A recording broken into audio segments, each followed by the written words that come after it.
საცრაფოდ ვერ ამოდის თავის დროზე და მე დახმარება გჭირდება თავის დროზე ვერ ამოდის.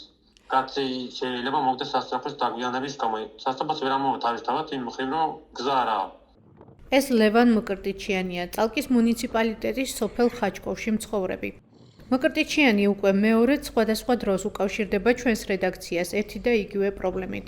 ხაჭკოვისა და გუმბათის დამაკავშირებელი გზის პრობლემით. აღნიშნული საგზაო მონაკვეთი წლებია დაზიანებულია და რეაბილიტაციას საჭიროებს. მოკრტიჩიანის თქმით, აღნიშნულ გზაზე ასფალტი არასდროს ყოფილა დაგებული და გზას მხოლოდ ხრეშავდნენ. მოხრეშვის შედეგები მოკრტიჩიანის თქმით მალევე ქრება, განსაკუთრებით გაზაფხულზე, როდესაც თოვლი დნება და ნიაღვრები ხრეშს რეცხავს. შედეგად კი დღეს გზა ისეთ მდგომარეობაშია, რომ იქ გადაადგილება მაღალი გამავლობის ტრანსპორტისთვისაც კი სირთულეს წარმოადგენს. 22 მეტრი მე რაც მახსოვს, რაც გამიგე, მან საერთოდ ასფალტიანი გზა არ ყოფილა, 1000 ერთხელ პრიდნენ ხრეშს, ეგეც მაგას წყალი მიქონდა, ანალოგიური რჩებოდა. ეხლა უფრო ეს ყოველ გაზაფხულობაზე უარესი არის.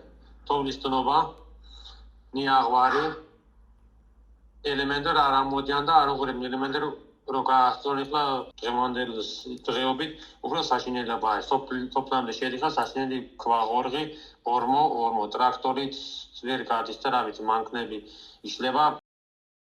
ჩვენ აღნიშნულ გზაზე არსებული პრობლემის შესახებ მოკრტიჩიანი 2022 წელსაც დაგვიკავშირდა.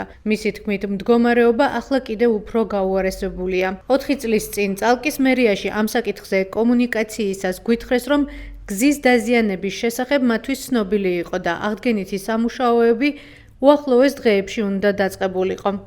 რა ხდება დღეს და რა გეგმა აქვს მერიას ხაჭკოვი-გუმბათის დამაკავშირებელ გზასთან დაკავშირებით? ჩვენ უწყებიდან საჯარო ინფორმაცია გამოვითხოვით, მათგან პასუხის შესაბამისად აუდიტორიასაც განვუახლებთ ინფორმაციას.